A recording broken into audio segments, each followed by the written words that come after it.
네, 안녕하세요. 지금 이 한국의 그 글로벌 위상이 완전히 바뀌고 있습니다. 윤석열 정부 들어선 다음에 또 그 우크라 전쟁 터지면서 미국의 대중 전략, 대러 전략이 확 바뀌면서 완전히 한국의 위상이 이제 바뀌어서 이제 한국의 시간이 왔어요. 저는 거기까지만 얘기를 하고 나머지 이제 제가 내다보는 걸 얘기를 하면 너무 이게 국뽕스럽다. 이렇게 이제 욕을 먹을 것 같아서 얘기를 안 했는데 영국에 굉장히 그 아주 고급진 그 유튜버가 있습니다. 워로그래픽이라고. 거기서 이 한국이 글로벌 군사지정학 질서 자체를 뒤흔들고 있다. 완전히 뒤바꾸고 있다. 예, 이런 얘기를 해서 정말 제가 했으면 국뽕인데 예, 영국 사람이 국뽕을 대신해줘서 너무 반가워가지고 백모랑 똑같은 생각을 얘기를 해서 예, 오늘 그걸 좀 깊게 전달해 드리겠습니다. 네. 이 워로그래픽은 이제 구독자가 한 76만 명 되고요. 지금 이게 그 워로그래픽의 그 프로인데 여기 보면은 제목 자체가 뭐냐면 디스럽터 그러니까 글로벌 군사 지정학 질서를 뒤흔들어서 바꾸는 놈들. 그래놓고 How South Korea is shifting the entire global balance of power. 그러니까 전 세계 글로벌의 힘의 균형 전체를 entire 힘의 균형 구조 전체를 어떤 방식으로 한국이 바꾸고 있는가 뭐 그런 제목이 됩니다. 이 프로그램의 주요 내용은 뭐냐면 대한민국을 매개로 대한민국을 핵심 린치핀으로 반중 전선이 세계 곳곳에서 형성되고 있다. 또한 대한민국은 군사뿐 아니라 경제에서도 반중 전선을 형성시키는데 굉장히 중요한 역할을 하고 있다. 그런 얘기입니다. 평소 백모가 해오던 얘기랑 좀 많이 일맥상통하죠. 먼저 세뇌 탈출 자유구독료 부탁막스를 좀 올리고 그리고 진행하겠습니다. 아시다시피 세뇌 탈출은 광고가 잘 붙지 않습니다. 붙더라도 천천히 붙는 경향이 있습니다. 도와주시면 보다 좋은 컨텐츠로 찾아뵙는데 커다란 힘이 되겠습니다. 감사합니다. 자, 이게 이제 중국 얘기가 한 20몇 번 나와요. 그걸 이제 꼭지별로 정리해서 제가 그 한두 세 꼭지로 하는데 이제 얘기가 뭐냐면은 이제 박서가 이게 경기 시작 공 올리기 직전에 섀도우 복싱으로 몸풀기를 하듯이 지금 그런 상태다. 전 세계 구조가. 그러니까 지금 미중 관계는 링에 오른 박서들이 경기공 올리기 직전 섀도우 복싱으로 기세를 벼리는 것과 똑같은 형세이다. 그렇게 얘기를 합니다. 예, 그 다음엔 이제 이 까만 박스에 주로 들어있는 거 제가 별다른 얘기 안 하는 게 다 이 사람 말입니다. 백모 말이 아니고요.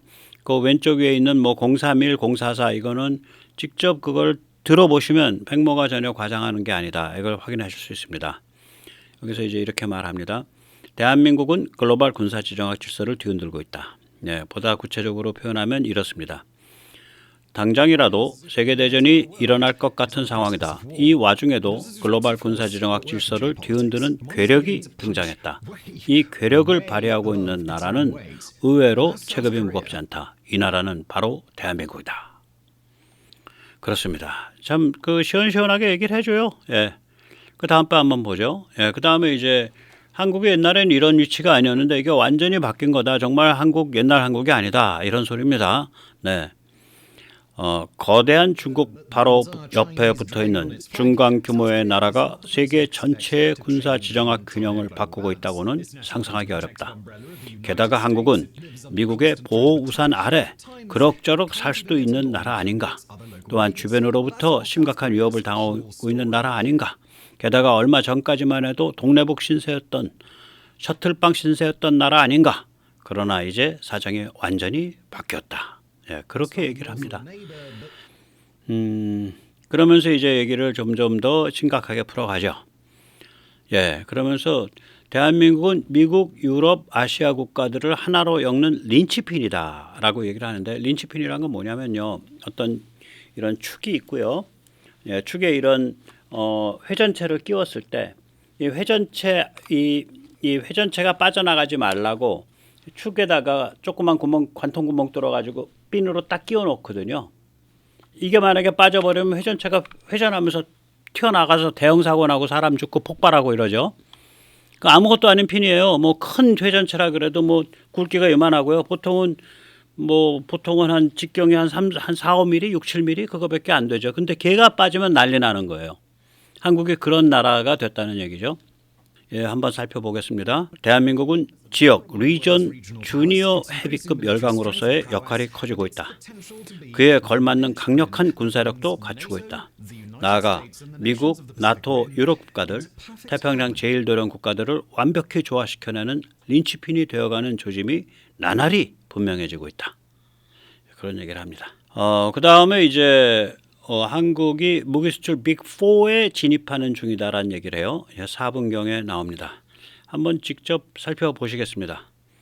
대한민국은 미국, 프랑스, 러시아와 어깨를 함께하는 유수의 무기 수출 빅4로 진입하려는 야망을 가지고 있다. 특히 윤석열 정부 들어서 무기 수출이 폭증하고 있다. 윤 정부 이전에는 연 72억 5천만 달러 수준이었지만 2022년엔 173억 달러로 튀었다. 네, 그렇습니다. 우리가 지금 무기 수출 이게 장난이 아니에요. 그런데 왜 저기 스웨덴 시프리에서 발표하는 순위는 왜 시원하게 안 올라가지? 왜 계속 8위, 9위 뭐 이렇지? 예, 거기에 비밀이 있습니다. 이건 제 얘기입니다. 스웨덴의 시프리는 수주 기준이 아니라 결제 기준입니다. 대한민국은 지금 그러니까 납품 완료 결제 기준이에요. 대한민국은 아직 납품 완료가 덜 돼 있는 게 많죠. 그냥 수주라 말이죠. 오다만 딴 상태라고요. 주문만 받은 상태가 많아요. 그래서 그게 반영이 안 됐기 때문에 그 급속하게 순위가 안 올라가는 거예요. 그 연도별로 따져도 22년, 23년을 따져도 급속하게 순위가 못 올라가요. 납품 완료 기준이기 때문에. 그래서 그 결제 기준이거든요. 그러면 수주 기준으로 한번 얘기를 해보자. 러시아의 2023년 수주, 우리나라의 물론 여기는 TIB밖에 안 나와요. 달러가 안 나옵니다. 그러나 달러랑 비슷할 거예요, 이게. 그래서 우리랑 비교해 보면 뭐 거의 2023년 거의 한 8분의 1, 10분의 1 수준일 거예요, 러시아가.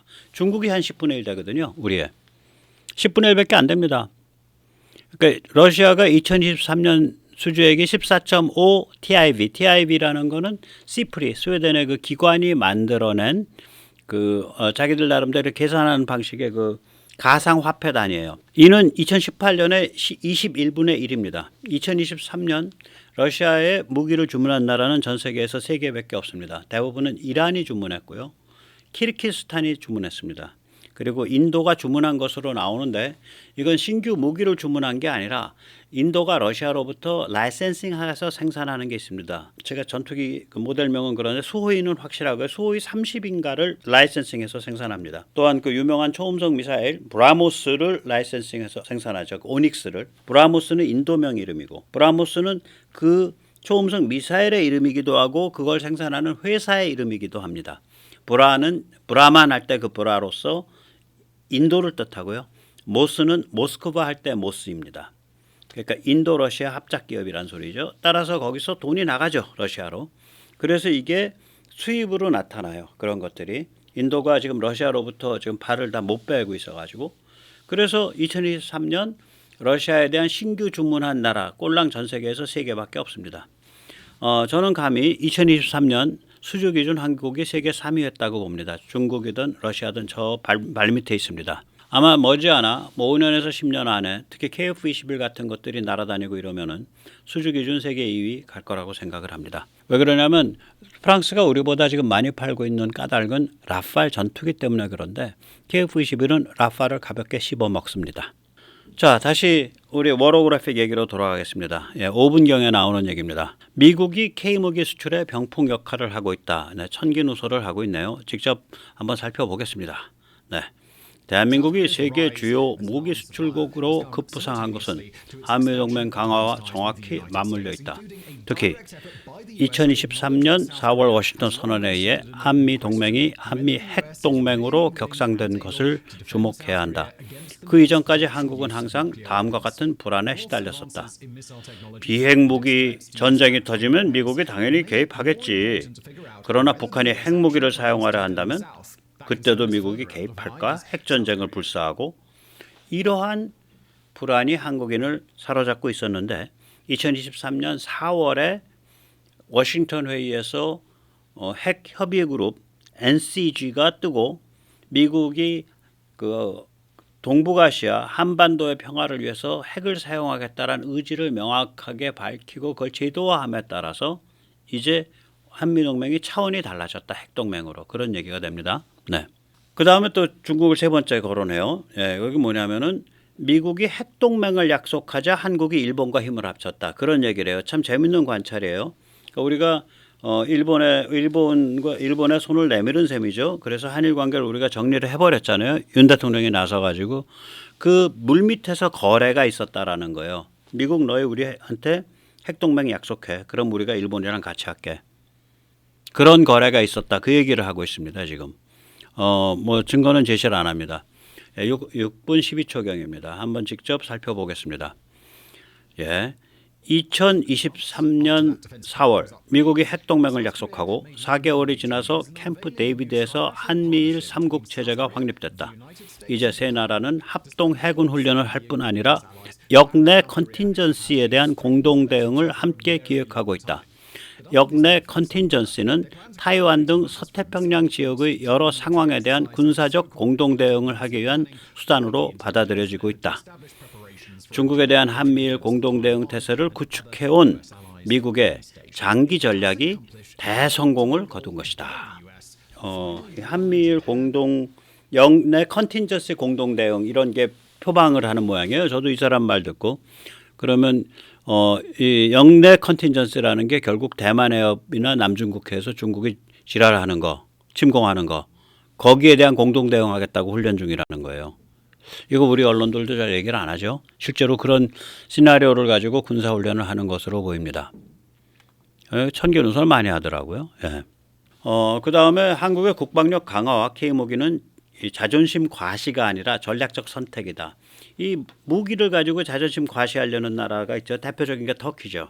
그러니까 구라도 많이 치고 다리가 접어지지 않는 비행기 가지고 택싱하고 날리기도 하고 엔진을 뭘 꼽을지 저것도 안 돼 있는데 지들 마음대로 F-15에 쓰는 엔진 갖다 꼽아놓고 일단 뭐 난리가 아닙니다. 예, 한번 직접 살펴보시겠습니다. KF-21 구축함, 호위함, 잠수함, 육군 기갑 화력 무기 이 모든 것들은 단기적 정책의 결과도 아니고 정치적인 민족 자존심 과시 프로젝트도 아니다. 이는 새로운 글로벌 질서를 겨냥한 전략적 움직임이다. K무기와 한국의 국방력은 이미 방어 수준을 넘어섰다. 이제 한국은 스스로에 대해 우리는 어떤 성격의 군사강국이 되기 원하는 거야? 라는 화두를 묻기 시작했다.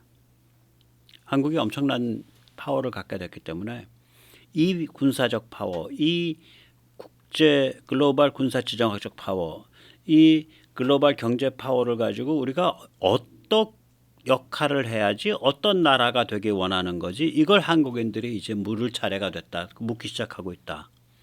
그리고 한국의 국방력은 이건 내실이 탄탄한 거지 이게 뭐 우리도 이거 할 수 있어 이런 그 터키 에르도간 같은 그런 종류의 자존심 과시용이 아니다. 그런 얘기입니다. 그 다음에 중국도 언급합니다. 예, 이때 이 천기누설이 많아요. 이거 가끔 제가 얘기하죠. 중국은 타이완 침공 때 북한을 내세워서 한국도 동시 패션으로 침공한다 이야기를 합니다. 한번 직접 살펴보시겠습니다. 대한민국은 공공연하게 도발을 임쌓는 북한과 접경하며 군사력을 폭증시키고 있으며 엄청난 야심을 품고 있는 신흥 슈퍼파워 중국과 서해를 공유한다. 중국이 타이완을 침공하면 한국은 그에 걸맞게 대응하는 것만으로는 부족하다. 왜냐? 중국은 한국이 그렇게 대응할 것이라는 점을 염두에 두고 미리 북한을 내세워 대만 침공과 동시 패션으로 북한에 의한 대남 침공을 저지를 가능성이 높기 때문이다. 제가 이 말씀을 얼핏 지나가면서 드렸는데 이렇게 노골적으로 천기누설하는 얘기는 저는 감히 못 드렸었습니다. 엄청난 천기누설이 있어요. 지금 오늘 여기에. 예, 그렇습니다. 그 다음에 이제 한국은 중국에 맞서기 위해 일본과 유럽을 끌어들이고 있다. 예, 양이 너무 많다 보니까 제가 위해라는 두 글자를 빼먹었습니다. 죄송합니다. 제가 누굴 위해서 살아본 인생이 아니라 나만 알고 살아가지고 이렇게 엉터리 같은 그렇게 됐네요. 직접 한번 살펴보시겠습니다. 네, 한국은 북한, 중국에 맞서기 위해서는 미국만 바라보고 있을 것이 아니라 일본을 끌어들여야 한다라고 판단했다. 마찬가지 이유로 오스트레일리아, 사우디아라비아에서 유럽 국가들까지 몽땅 끌어들여야 한다고 판단했다. 제1도련 및 서태평양에서 얼기설기 나토 비슷한 파트너십이 얼추 만들어지고 이 얼개가 유럽 나토와 연결돼야 한다라고 한국은 판단했다. 그러니까 한국이 지금 천지 사방에 러시아랑 이렇게 그 각을 세우면서도 막 유럽에 무기 팔고 중동에 무기 팔고 중동 무기 파는 거 중국이 얼마나 약올르겠어요. 중동을 자기 앞마당을 만들고자 했던 거 아니에요. 동남아시아에 막 무기 팔고 그러니까 며칠 전에 막 화냈잖아. 우리한테 뭐라 그랬더라. 뭐 그거는 했지. 너 까불지 말라는 식으로. 에? 지금 굉장히 지금 그 저기 히스테리컬하다고. 아 그럼 우리 반도체 사가지 말든지 안 사가시면 되잖아. 그러니까 중국 경제 숨통은 한국이 잡고 있어. 그래서 뭐 괜찮아요. 예. 그리고 이제 그 중국을 6번째 주제로 거론합니다. 그러니까 폴란드 등에 대한 빠리빠리 배송에는 유럽을 끌어들여야 한다라는 계산이 있다. 예, 한번 직접 들어보시겠습니다. 네, 직접 살펴보시겠습니다. 유럽에 대한 무기 판매는 미국뿐 아니라 유럽 나토 국가들과의 파트너십의 강화를 뜻한다. 한국은 유럽에 대량의 무기를 파리파리 공급할 능력을 가지고 있다. 자동차, 조선 등 초대형 민수 부문 기업들이 무기를 생산하기 때문이다. 폴란드에 무기를 공급한 속도를 보라. 기겁할 일이다. 심지어 한국은 자국 군대가 주문해 놓은 무기까지 먼저 빼내어 공급했다. 이는 신속 대량 생산에 관해 그만큼 자신이 있기 때문이다. 그래서 내수와 수출 사이의 선순환이 더욱더 강화되고 있다. 심지어는 만약 한국이 북한이나 중국으로부터 공격받게 되면 수출용 무기를 우선 내수로 돌려막게 할 수도 있다. 지금 우리의 그 무기 생산 능력이 어마무시하죠. 근데 여기에는 사실 우리 대기업의 공이 굉장히 큽니다. 우리는 걸 당연하게 받아들이잖아요. 뭐 대한항공이 드론을 한다. 고급 공중들은 그것도 MQ-9을 넘어서는 지금 무아부가요. 제가 한번 말씀드리겠는데 제가 지금 추정을 해보면 무아부의 몸집 크기가 살집 크기가 MQ-9의 1.8배입니다. 무게는 1.2배 정도 되는데 1.25배 정도 돼요. 무게는. 근데 몸집 크기 살집 크기가 1.8배예요. 그러니까 그거 굉장히 오래 날 거예요. 분명히. 엔진 크기는 무아부의 엔진 출력이 무아부보다 한 30% 크죠. 1.3배 정도 되죠. 굉장히 오래 날 겁니다. 무아부 실제로는. 근데 그걸 다운그레이드해서 얘기하죠. 이쪽은.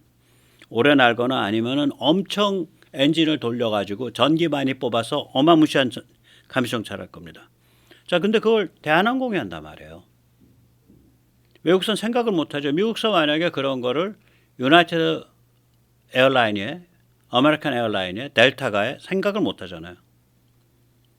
그래서 제가 이 댓글에 영어로 쓴 거를 다시 번역을 했어요. 이 사람 이 말에 제가 흥이 나서 저의 그 댓글을 다시 우리말로 옮겨서 제가 말씀드리는 겁니다. 상상해 보세요. 벤츠가 탱크를 만들고 폭스바겐이 장갑차를 만드는 상황을, 루프트한자가 고급 공중 드론을 만드는 나라를, 세계 최고 민간 선박 조선소들이 구축함과 잠수함을 만드는 나라를, TSMC가 군사용 칩을 만드는 전문 회사들의 뒤에 버티고 있는 나라를, 세계 최대의 구리 비철금속 제조회사가 포탄, 총탄, 보병 드론을 만드는 나라를, 풍산이 세계 최대의 구리 비철금속 제조회사 중에 하나입니다. 한때 잘 나갔던 그룹사였지만 거의 파산으로 몰릴 지경에서 스스로를 작은 레이시온으로 다시 탄생시킨 그런 기업이 있는 나라를, LYG 넥스원이 그렇죠. 그때 그룹사 몰려가지고 금융위기 때인가 망했을 때 거의 망했죠. 다른 거 다 팔면서 돈도 별로 안 되고 그냥 꾸역꾸역 해야 되는 LIG 넥슨을 중심으로 해서 그룹사를 재정비했죠. 그래서 지금 작은 레이시온이 돼가고 있잖아요. 대단한 거죠. 예. 참 감사하게 생각해요. 대기업에 대해서. 또 이렇게 계속 말을 이었습니다. 무수히 많은 전문 중소기업이 이들 대기업과 함께하고 있는 나라를 구글이나 페이스북도 토종 기업과 경쟁해야 하는 환경에서 성장한 소프트웨어 엔지니어들이 전투기, 레이더, 미사일을 위한 소프트웨어를 코딩하고 있는 나라를 상상해 보세요. 이런 나라가 저 못돼 먹은 북한, 중국, 러시아로부터 실존적 위협을 느끼고 있는 상황을 그때 무슨 일이 벌어질까요? 제가 그렇게 답글을 썼습니다.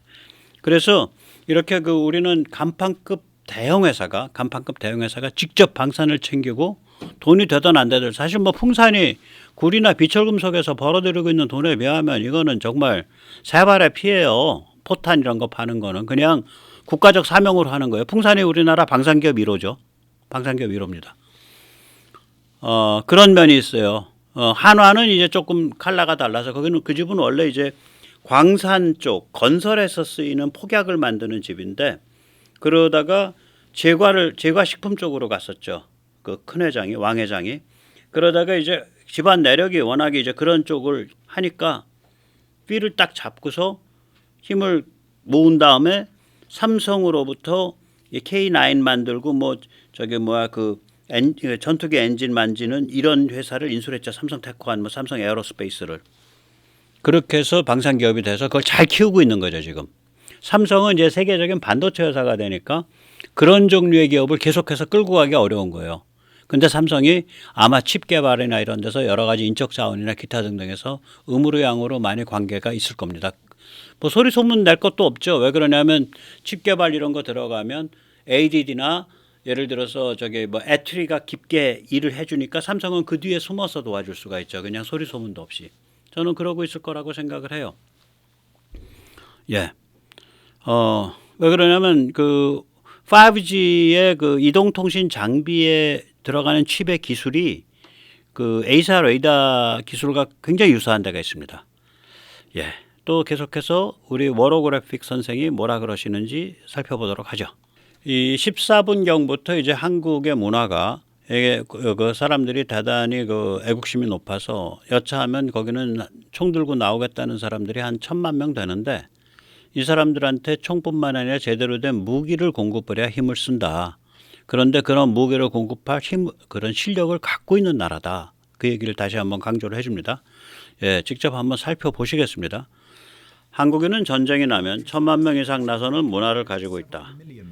전쟁은 10중 8구 중국이 대만을 침공하면서 동시 패션으로 북한을 내세워 대한민국을 침공하는 그러한 양상이 될 것이다. 1,000만 명이 나서는 것만으로는 부족하다. 무기가 있어야 한다. 한국은 세계 최강의 무기 양산 국가이다. 러시아가 한국 수준의 무기 생산 능력이 있었다면 우크라 전쟁은 벌써 끝났을 것이다. 한국은 유럽에 무기를 판매함으로써 유럽 국가들과 거의 동맹 수준의 관계를 맺게 됐다. 게다가 기술 이전, 현지 생산, 공동 판매까지. 지금 이 대한민국의 무기 생산 능력에 대해서는 다 기겁을 합니다. 이 사람 얘기대로 러시아가 한국만큼의 무기 생산 능력이 있었으면 우크라 전쟁은 벌써 끝났다. 한두 달 만에 끝난 거다. 이런 얘기를 합니다. 또 살펴보시겠습니다. 또 중국 얘기가 나옵니다. 한국은 범서방 전체를 동맹으로 만들며 세계 곳곳에 무기 공장을 짓는 중이다. 이런 얘기를 합니다. 직접 살펴보시겠습니다. K무기의 사업 방식은 도입국에게는 안보, 기술, 생산 능력, 유지보수 능력을 제공하고 한국에게는 유사시를 대비한 제2의 무기 공장을 확보토록 만들어준다. 인도, 터키, 폴란드, 사우디아라비아, 오스트레일리아, 루마니아가 이런 모델에 해당한다. 이렇게 각 지역에 한국을 대신해서 생산하는 그러한 나라들이 생겼기 때문에 핀란드, 발틱 국가들은 영내 라이센스 생산 국가에서 무기를 조달할 수 있게 됐다. 특히 오스트레일리아는 한국 무기를 사용하며 중국의 맞설 힘을 기르는 중이다. 이 나라들은 모두 미국과 밀접한 관계가 있는 범서방 국가들이며 자주국방을 추진하는 중이다. 그러니까 범서방을 세계 곳곳에 다니면서 이걸 반중 반러로 이렇게 묶어내는 그런 촉매 역할을 하고 있다. 지금 이 얘기를 하고 있는 거예요. 네, 이게 제가 이 사람 말을 이렇게 공을 들여서 인용을 하는 이유가 있습니다. 백모가 이거 비슷한 얘기를 계속 암시를 드렸고 또 어떨 땐 슬쩍슬쩍 많이 이렇게 그 노골적으로 말씀드렸지만 이렇게까지 명확하게 정리해서 말씀을 못 드렸었어요. 왜냐면 이거 야, 너 미쳤냐? 너 과대망색증 환자냐? 야, 국뽕도 적당히 먹어라. 백모표 국뽕이냐? 뭐 이런 말을 들을까봐. 근데 백모표 국뽕을 맞은 영국 유튜버가 나온 거예요. 그것도 뭐 조회수가 어떨 땐 100만을 가는 사람인데. 예, 참 재밌는 현상이죠. 예. 그래서 여기서 이제 무슨 얘기를 하냐. 한국은 무기를 팔 뿐 아니라 중국에 맞설 파트너를 구하고 있는 거다. 오스트레일리아에 무기를 공급함으로써 파이브 아이즈에 사실상 진입하기 시작했다. 파이브 아이즈, 5개의 눈알. 파이브 아이즈는 뭐냐면 미국, 영국, 오스트레일리아, 캐나다, 뉴질랜드 전부 앵글로색슨 나라들이죠. 만들어질 때 이 5개 나라가 정보를 공유합니다. 영국은 세계를 지배해왔던 나라고 미국은 세계를 지배하고 있는 혹은 리드하고 있는 나라예요. 따라서 이 5개 나라가 공유하고 있는 정보의 수준은 서방 최고의 수준이 됩니다. 이 사람은 무슨 얘기를 하냐면 우리가 오스트레일리아에 K9을 팔고 AS-21을 팔았다는 얘기는 그 파이브 아이즈에 사실상 업저버 회원, 준회원으로 들어와라 이 소리 들어왔다 이 소리 이런 결과다라는 무시무시한 천기 누설을 하더라고요. 직접 살펴보시겠습니다. 예, 한국은 무기를 팔 뿐 아니라 슈퍼파워가 아닌 범서방 국가들을 엮어내고 있다. 이것이 한국의 진정한 전략적 목표이다. 한국은 얼기설기 만들어지고 있는 아태 동맹의 핵심 국가, 린치핀이 돼가고 있다. 특히 오스트레일리아에 무기를 판매함으로써 파이브 아이즈 정보 네트워크에 사실상 진입하기 시작했다. 참 대단하죠? 네, 좋은 얘기입니다. 예. 그 다음부터 중국 관련해서 바로 얘기합니다. 한국이 일본을 끌어당김으로써 제1도련 육국체제가 만들어졌다. 저도 이렇게는 생각을 안 해봤는데 이거 비슷한 얘기 제가 드렸죠. 한미일 삼각 체제가 만들어지니까 대만, 필리핀, 베트남이 바로 활성화되고 그게 각이 잡히니까 말레이시아 되고 그래서 인도네시아도 놓치면 안 된다. 그리고 그게 저쪽 그 인도양 동쪽편 건너뛰어 가지고 그게 바로 인도랑 가고 그 다음에 그게 바로 중동이랑 가고 그게 바로 유럽으로 간다. 제가 이런 그림을 여러 번 그려드렸잖아요. 그래서 뭐 중동 인터마리움 그 다음에 이스라엘과 사우디까지 연결되는 그 다음에 그 유럽의 인터마리움 그러니까 그 북극해, 발틱해, 흑해랑 연결되는 그 라인. 예, 그 다음에 이제 이쪽에 그 남중국해 서컨마리움, 남중국해를 둘러싸고 있는 이제 그 타이완, 필리핀, 말레이시아가 그 보르네오 위가 말레이시아이기 때문에 바로 남중국해를 많이 둘러싸고 있는 나라 중에 하나입니다. 그 다음에 베트남, 예, 그렇게 되는 거죠. 그리고 이제 이쪽에 동북아시아 쪽으로 오게 되면 동중국해를 두고서 한국, 미국, 일본 이렇게 엮여 있는 거죠. 그래서 이런 얘기를 하더라고요. 여기서도 살펴보겠습니다. 한국은 일본을 끌어들여 한미일 삼국체제를 만들었다. 삼국체제는 공식적으로는 타이완과 관계가 없다. 그러나 타이완, 필리핀, 베트남은 한미일 삼국체제를 뒷배 삼아 힘을 쓸 수 있게 됐다. 한국은 육국체제를 엮어낸 셈이다. 한국은 인도는 물론 베트남, 인도네시아 등 중국의 지배를 달갑게 받아들일 수 없는 모든 동아시아, 동남아 국가들을 엮어내고 있는 중이다. 네, 참 그렇게 됐습니다. 우리가 엄청난 지금 일을 하고 있는 셈이에요. 예. 그러면서 이제 반중전선의 핵심 주춧돌은 한국이다. 그렇게 얘기를 합니다. 제가 이 얘기를 그냥 하고 싶었었는데 이 얘기를 하면 이거 야 백모 너는 뭐 반중에 완전히 피리 꽂혀가지고 모든 게 다 반중으로 보이지. 너 집에 가면 네 마누라도 반중씨 하고 부르겠다. 야 좀 정신 좀 차려라. 이런 소리를 들을까봐 제가 차마 못하는 말을 이 워로그래픽님이 그냥 완전히 하니까 제가 얼마나 속이 시원한지. 예, 이분의 18분 15초경부터 나오는 한 40초 동안 나온 얘기를 제가 요약한 겁니다. 원문을 듣고 싶으시면 직접 들어보시기 바랍니다. 한국은 군사 지리적 위치로 보나 엄청난 제조업 실력으로 보나 중국에 맞서는 무게추로서 절대로 대처할 수 없는 존재, 없어서는 안 되는 촉매가 되었다. 인터미디어리. 중국에겐 타이완 침공을 할 수 있는 기회가 사라져가고 있다. 지금이 아니면 영영 침공할 기회가 없을 것이다. 게다가 중국은 군사력을 폭증시켜왔고 도발 위험 수위를 높여시켜왔다. 그래서 점점 더 사고를 칠까 말까 유혹을 느끼는 중이다. 이같이 위험한 상황에 대한 답은 어디에 있는가? 바로 한국에 있다. 예, 그게 이 사람의 얘기입니다. 예. 그 다음에 중국에 대해서 11번째 이제 테마인데요. 한국은 중국에 대한 결사저항 의지의 화신이다. 이 얘기를 합니다. 예, 살펴보시겠습니다. 반중전선이 성립하기 위해선 구성국가들의 결사저항 의지가 반드시 필요하다. 이 의지가 명확히 드러날 때에만 중국이 몸조심한다. 야, 쟤들 함부로 건드렸다간 쟤들 전면전도 불사하는 아주 독한 놈들이야. 이렇게 중국이 느낄 때, 이 의지가 있음을 중국이 확인할 때 비로소 평화가 유지될 수 있다. 한국이야말로 이 의지를 대낮 햇살같이 명확하게 보여주고 있는 나라이다. 예. 좀 가슴이 벅찬 얘기를 줄줄이 해줍니다. 예, 감사합니다. 워로그래픽 선생님. 예. 그 다음에 이제 19분 20초쯤에서 이제 중국에 대해서 12번째 또 테마를 얘기를 합니다. 한국은 반중, 탈중 경제 네트워크를 만들고 있다. 이런 군사적뿐만이 아니라 이게 탈중국 경제 네트워크, 중국을 세계 제조업 1번지에서 주저앉히는 중국 바깥에 대안을 만들고 있는 나라가 또 한국이다. 어떻게 그렇게 됐다. 한국 역할이 맞는 얘기죠. 제가 해오던 얘기죠. 중국은 군사 강압뿐 아니라 경제 강압을 사용한다. 한국 역시 많은 동아시아 국가들처럼 중국 경제와 깊게 엮여 있지만 바로 이 이유 때문에 중국의 경제 강압에 맞서는 선봉이 될 수도 있다. 그리고 그렇게 되고 있다.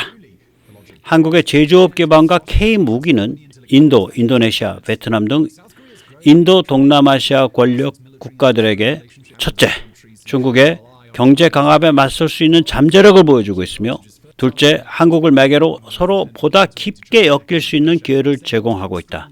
중국에 대한 경제 전쟁이 벌어지는 경우 한국의 조종을 매개로 이들 국가들이 협력해서 중국에 저항할 수 있게 된다는 것을 뜻한다. 예, 뭐 트럼프 아니라 트럼프 할애비가 와도 한국은 못 건드립니다. 미국이. 예, 그럼 뭐 트럼프가 오면 어쩌고 저쩌고 하는데 미국이 트럼프 혼자 마음대로 되는 게 아니고요. 트럼프 지금 노는 형세를 보면 저 어르신 저거 대통령 되시기 조금 힘듭니다. 예. 자, 거기다가 아주 극찬을 합니다. 21분 52초경입니다. 예, 누가 한국을 강제로 등 떠민 게 아니다. 한국이 스스로 이러한 역할을 찾아낸 것이다. 아, 참 기분 좋은 얘기예요. 예. 한국은 스스로 알아서 적극적으로 움직이고 있다. K무기 수출만 보아도 그렇다. 스스로 알아서 현지 파트너를 구했고 글로벌 파트너를 적극적으로 수배하고 있다. 동유럽과 폴란드가 화급한 처지에 빠지자 한국군이 주문한 무기를 먼저 빼내어 제공했다. 누가 요청하지도 않았는데 첨단 무기 개발에 엄청난 노력을 기울이고 있다. 미국이 동맹을 강화하자라고 한국에게 말하기 전에 한국이 먼저 나섰다. 그러면서 이 한국의 이러한 전략적 감각, 이 전략적 개코, 이 전략적 냄새 맡기, 이 전략적 다이내믹, 야, 이거 대단한데 이런 얘기를 하고 있는 거예요. 말하자면. 예, 그렇습니다. 그 다음에 이제 이거 뭐 저기 이 정도 되면 국뽕을 뭐 한 사발이 아니라 그냥 한 말을 뒤집어 쓴 것 같습니다. 네, 국뽕 한 말입니다. 앞으로 수십 년 동안 한국의 글로벌 무기 공급 대국이 되는 시대가 오고 있다. 제가 그런 말씀 좀 드렸죠. 앞으로 한 10에서 15년 지나면 한국이 전 세계 무기 시장의 한 30%대를 왔다 갔다 하는 2위 국가가 될 겁니다. 그런 얘기를 제가 드린 적이 있는데 그게 좀 빨리 올 수도 있어요. 예, 22분 15초부터 한 3, 40초에 걸쳐서 하는 얘기입니다. 직접 한번 살펴보죠. 네, 이렇듯 한국은 영악할 정도로 발빠르게 글로벌 군사지정학 구도의 거대 변화에 대응하고 있다. 첫째, 미국과 아태 지역 국가, 특히 일본이 중국에 대응할 효과적 방법을 강구하지 못했기 때문에 한국에게 찬스가 왔다. 둘째, K무기가 준비돼 있었기 때문에 이 찬스를 잡을 수 있었다. 향후 몇 년 동안 글로벌 군사 지정학 위기가 지속된다면 한국은 앞으로 수십 년 동안 글로벌 무기 공급 대국으로서의 역할을 하게 될 것이다. 이 영국의 이 대머리 아저씨, 네, 참 좋습니다. 네, 저는 이렇게 좀 머리가 좀 벗겨지신 분들이랑 관계가 좋네요. 예. 그래서 한동훈이랑 관계가 아주 안 좋아질 것 같습니다. 네, 머리가 너무 숱이 세고 이마가 너무 좁아서. 예. 자, 22분 58초부터 이런 얘기를 합니다. 미국의 보호우산 속에 뭐 탱자 뭐 앙탈도 좀 부리고 뭐 문재인 같은 인간들을 역대 대통령으로 쫙 찬란하게 배출하고 하면서 뭐 개기고 뭐 안미경중 찾고 뭐 조선일보 김대중 주필링 같은 말씀 되뇌이고 이러면서 살 수 있는데 얘들이 왜 이렇게 결사적으로 나서는 거야? 야, 대단한데? 이런 소리입니다. 한번 직접 살펴보시겠습니다. 네. 최근 한국의 움직임은 다른 어떤 유사 사례를 찾기 어렵다. 미국의 보호우산 아래 탱자 적당히 살 수 있는 나라 아닌가. 그런데 스스로 이 살벌한 글로벌 군사지정학 거대 변화에 선제적으로 대응하고 있다. 첫째, 막강한 산업 기반. 둘째, 독특한 중국에 대한 저항 역사. 셋째, 독특한 관점과 사고방식. 넷째, 특이한 군사 지리적 환경. 다섯째, 특별한 군사 지정학적 여건. 이 모든 것이 맞물려 있다. 한국은 향후 수십 년 동안 국제 무대에서 핵심적 역할을 하는 글로벌 중추 국가가 될 수 있다. 그러니까 피보탈 롤이라는 얘기를 하더라고요. 그러니까 대한민국 윤석열 정부가 발표한 글로벌 피보탈 스테이트, 글로벌 중추 국가라는 용어를 이미 공부를 한 거예요. 사실은 솔직히 말씀드리면 이걸 보면서 배후에 뭐가 있다. 워로그래픽 그 사람 수준에서 나올 수 있는 글이 아니에요. 굉장히 깊은 지정학적 통찰이 담긴 거예요. 어쩌면 영국에 MI6가 있는지도 몰라요. 혹은 영국에 그런 전략 단위, 전략 브레인 그룹이 있는지 몰라. 누가 이거 만들어줄 수 있어요. 아니, 제가 소름이 쭉쭉 끼치더라니까 거의 제가 교과서 읽듯이 읽어 지금 이거를. 여러 번 들었어요. 이거를. 한국에서 이런 얘기 할 수 있는 사람, 조태용 지금 그 국정원장 가 계시는 분, 그 다음에 안보실의 그 김태우 실장, 안보실 실장님은 모르는지 몰라. 김태우 차장, 실장님은 지금 아직 이제 되신 지 얼마 안 돼서 그런 정도 사람들이랑 국방부 쪽에 좀 숨어 있을 거예요. 몇 명이. 거기는 함부로 나와서 얘기 안 하는 동네니까. 장관 말고 신장관은 좀 날티나고 뭐 그건 적당히 자기 역할을 하면 되는 거니까.